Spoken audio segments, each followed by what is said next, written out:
Hey everybody, it's Rory from A&S Gear, and today we're going to learn how to do some general maintenance on your paintball markers. Okay, so we're looking at a G1 today, and this is the mechanical G1, so the newer version. There was an electric version of the G1, but they have stopped producing that one and now only go with the mechanical version. So we'll pull it apart, we'll pull the regulator apart, take the body apart, show you the solenoid and just kind of some of the areas to look at and maintenance if you happen to have one of these guns. So let's get off what we need to get off the gun. So first let's take off the back cap.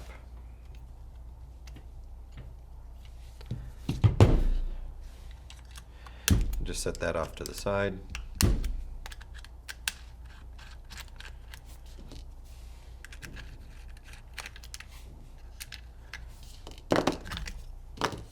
Over there,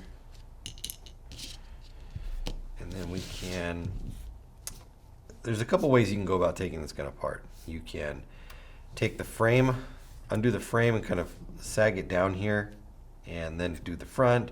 You can take the front grip off and disconnect it from the ASA at the bottom down here.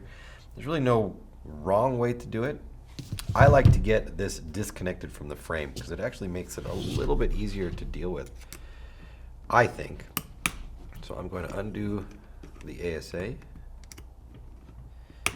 That way if I'm working on the frame by itself, ooh, dropped my Allen key, I don't have to worry about this ASA cable being stuck to the bottom of it.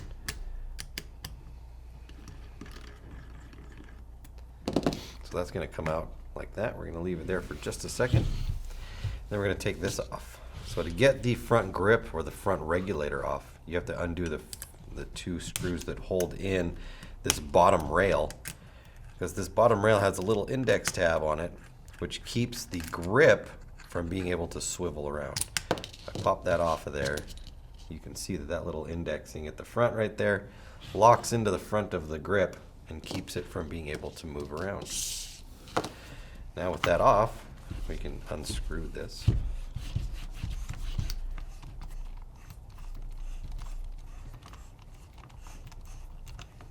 We can lift this whole piece out.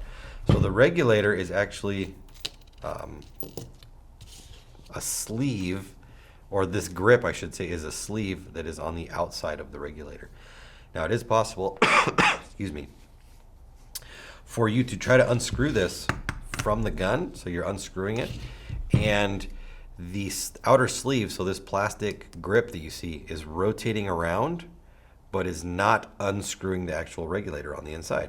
If that is happening, you can see that there's a little screw right here. This tightens the outer sleeve onto the actual regulator assembly. So you can tighten that down, and then when you rotate this, it should all move as one unit. Let's do the regulator first. Since we've got it here, we're going to remove the bottom. So you need a snap ring or a C-clip plier, whatever you want to call it. This one is adjustable, so you can use it for either the push or pull version.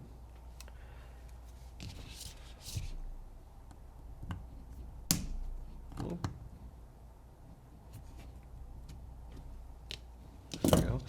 So now we can pull this bottom section right off, and now we can remove this outer sleeve, and I'm going to show you how. You don't really need to, but let's do it anyway. So we'll take this screw, we'll back it up, and we can just pop that right out of there. You can see the screw is backed up a little bit. That just lets the sleeve come out. You can see a little mark on the sleeve right here as to where this screw has been pushing against it to keep it from rotating and coming out.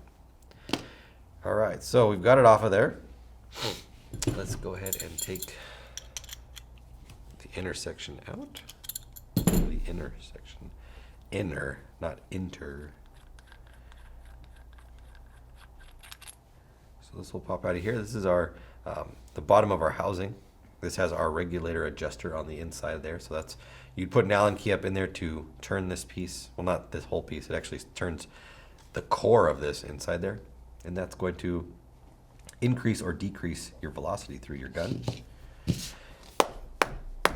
This might not come out unless I bonk it on something or try to grab it with a pair of pliers, which I don't have, so we're going to try to get it with this pick and get it out of here. There we go. So there's our piston that's inside there. So we've got our piston, our spring, and then the bottom section of our regulator. And that's the main components of the reg right there. Up in the top section up here, there is a, I think it's up in there. Yeah, a pressure relief valve that is up inside of here. So if you over pressurize the regulator, if you send too much pressure from the tank into the regulator, if you send too much pressure then from the regulator into the gun, there's a bleed valve that is up inside of here. And it will leak if you over pressurize the gun. So if you set the regulator too high, it will start to bleed off. Now typically all you need to do is just reset the regulator or drop the regulator pressure back down and it will stop bleeding on you. But if it doesn't, if it just continuously bleeds, no matter what you do, you will have to replace an O-ring that's on here. So this is what our pressure valve looks like right here. There's an O-ring at the bottom right down here. This is a size 10 O-ring at the bottom, a 1070 Buna. And if it just leaks, regardless of where the regulator is set at, it leaks through the side here, like right there.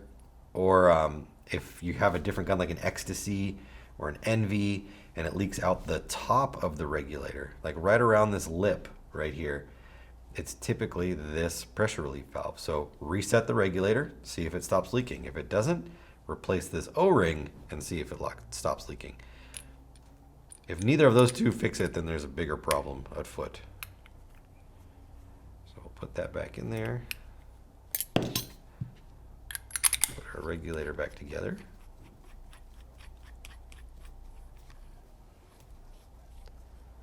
And there's little flat spots on the side of this post right here, so you can grab it with a wrench and just give it a little snug. And then we can put this back in here. Now I'm actually going to wait until I've put this on the gun before I slide this back up on there. So that will be something we will do at the end, because we don't really know exactly where it needs to line up. We can eyeball it, but we can just wait and let the gun set it up for us. It's the easiest way to do it. So let's move those over there. Way here. Here. And then let's get the rest of the gun apart. So now that we have, excuse me, the regulator and grip, or not grip, the ASA and line setup off, we can take the grip off. Make sure that you have this back cap removed before you take the grip off, because if you don't, you'll break it. One.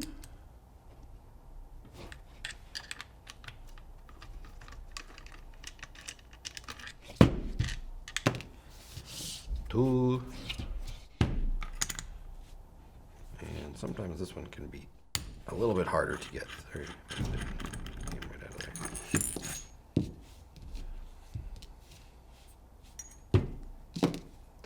All right. Let's open her up so we can take the grip off right there. Pops right out. Looks like on this version, this screw holds in this front shroud, which on other versions, the original Blackheart, I don't believe this shroud was removable or came out. It was all one solid piece. But with that piece falling out, just kind of makes it a little bit easier to get into the gun. And also that screw releases the front vertical ASA. So now you can see our solenoid, and we'll get into that. All right, so our solenoid that's sitting on here, we'll take a look at it while it's on the gun, because we're not going to really do much to it. They're very, very robust solenoids, and I really don't ever see any problems with them. So this is your solenoid main body right here. You've got the two transfer lines, this one going to the rear, this one going to the front, and then this long line right here is what comes from the regulator. So our regulator feeds pressure into here. It goes down this tube into our solenoid, and then depending on how the solenoid is sitting, directs air either forward or backwards. inside our grip frame, right here, inside there is a little pin, and when you pull the trigger, the pin moves up and down. Right there. So what that does, that pin actually fits up into the solenoid on the inside here, kind of in there like that, and it pushes on the bottom. And it works as the armature that would be in your electronic solenoid or whatever to activate this particular solenoid. So it's a mechanical operation of a pneumatic solenoid. It's pretty straightforward, pretty simple. That means you can get rid of all the electronics and stuff in there and have it just work consistently every time. So to remove that, we would take this one,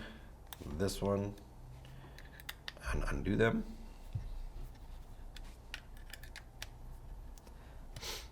And since this is connected to the vertical ASA, which we removed or we loosened up when we took this screw out, the solenoid pops right out. There we go. Move that over there. Now to get the body out, we need to take this screw out, because this holds a little piece of plastic right here, which is kind of like a spacer, which keeps the body from rotating on the inside. Once that is out, we can actually slide out our complete assembly here. So here is our body. We've got two pieces that wanted to jump out at us. These are our detents. There's two sections to the detent. There is this little flanged piece. Oops, let me scoot it back so you can see it. And then there's a spring that sits up the top of it. And then behind that, or in front of that, however you want to look at it, is the actual detent itself. And it sits like that. And so that is on a spring. So it's constantly being pushed forward into the breech so that it is pushing on our paintballs and keeping only one in the gun at a time.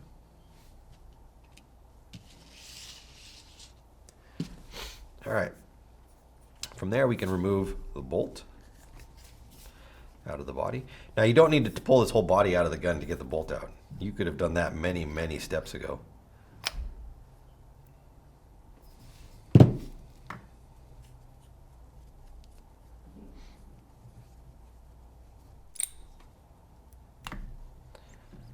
So there's our bolt. This is our actual, this section would be considered our bolt.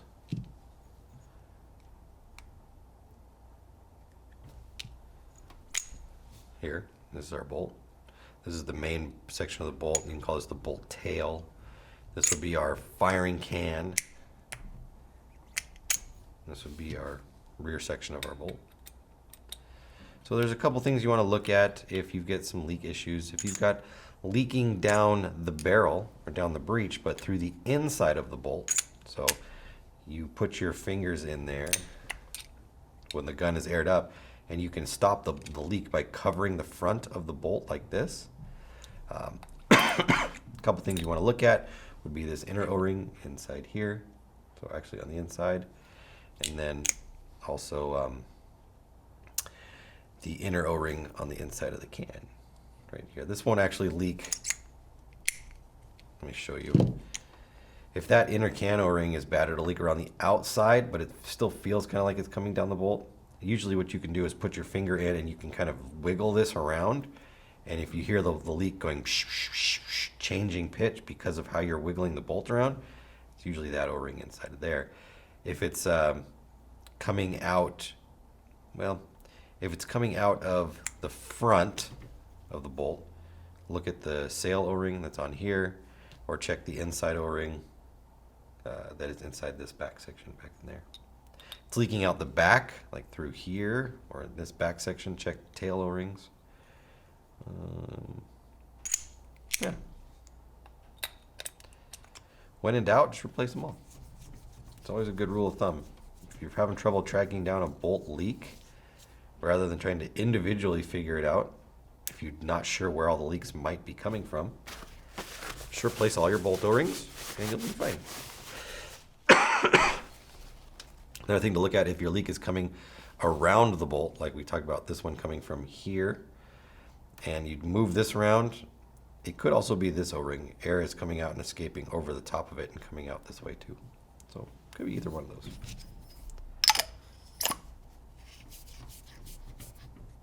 There's also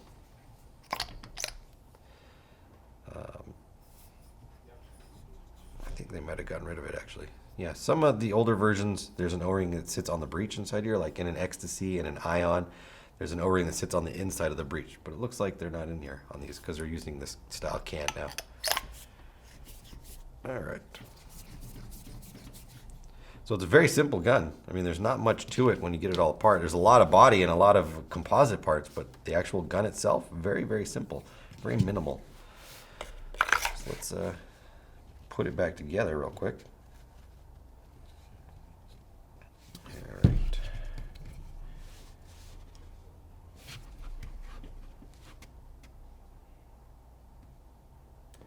Make sure we get everything lined up. We're going to have all our hole ports lined up properly. We've got the screw for our frame and then our hole for our solenoid. Remember, this has got to go like that on there, so we've got to make sure all our holes are roughly in the right spot. So I know my inner housing, my inner body's lined up.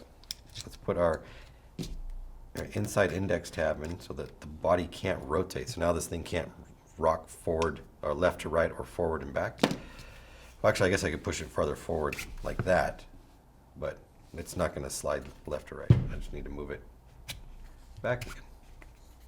Push it all the way back, and we know that we're going to be lined up properly. Actually, I forgot to put a part in. That's okay. We'll take it apart. It's only one screw.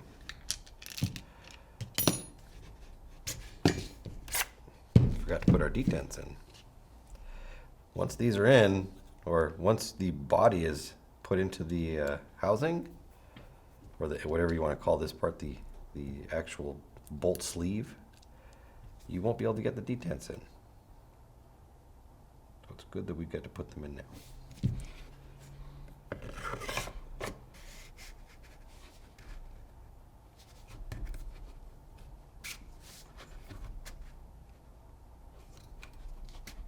All right.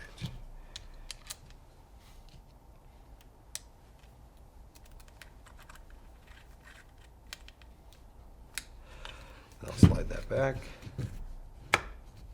Put that into place. We'll take our solenoid. Put that in. Don't tighten these all the way down until I've got every thread started on here. Once I got that down in, then I can go ahead and tighten that up. Make sure that this is going to fit in properly at the front, that it's not binding up on anything, that it will sit flush like it normally should. Let's see, now we can drop this thing in. We'll put it back.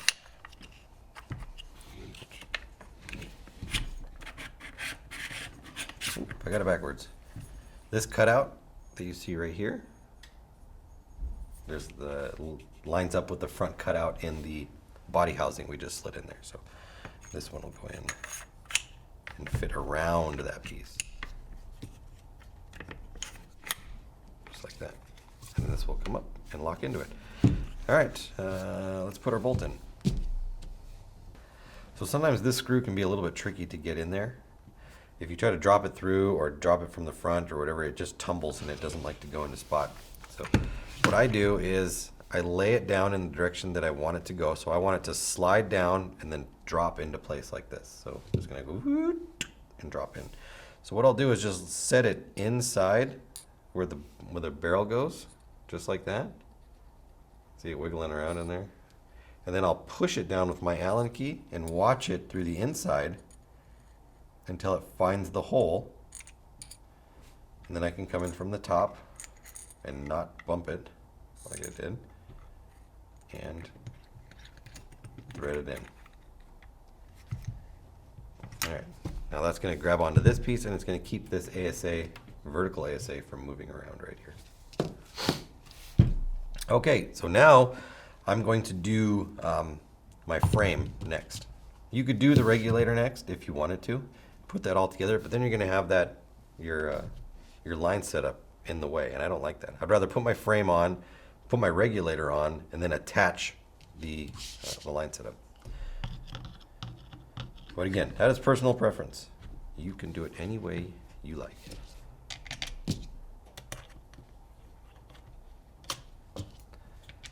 Again, just get the thread started, don't tighten it down until all your screws are in for a particular section, and then you can tighten it. And just nice and gentle, don't overdo it. All right, so now that's on. We can put our back cap back on.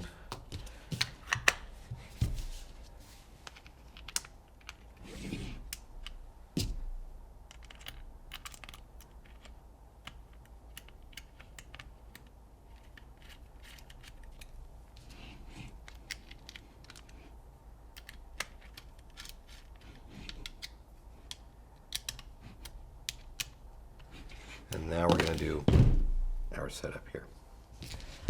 So we're going to put this here.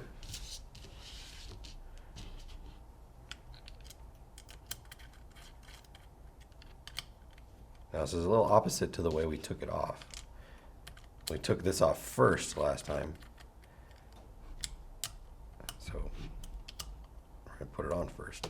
Now we're going to take this piece and our filter. We're going to drop our filter inside. Make sure that the filter sits flat down in there. If it sits up or off center, when we go to put this in, it will crush it. That's no good. So we're going to put this all the way down until it's tight right there, or snugged.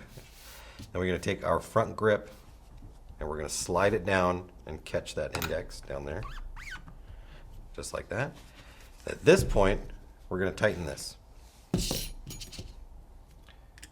So this is going to secure this grip cover that we put on, this composite grip cover, with the actual regulator on the inside, so that they act as one unit from now on.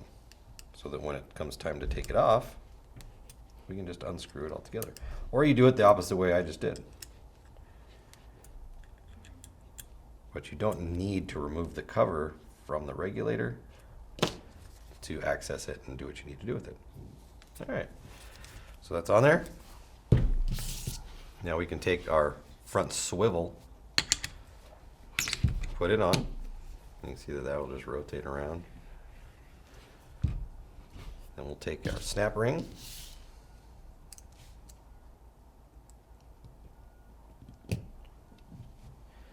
I'm going to put it on, but I'm going to hold on to the top of it with my finger so that if it shoots off or comes off of there, I don't lose it.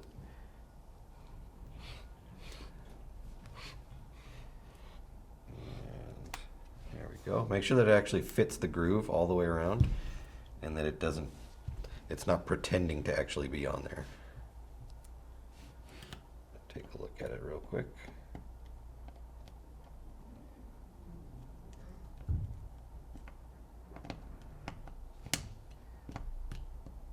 There we go. That's better. Then we can rotate this back and put our two ASA screws back in.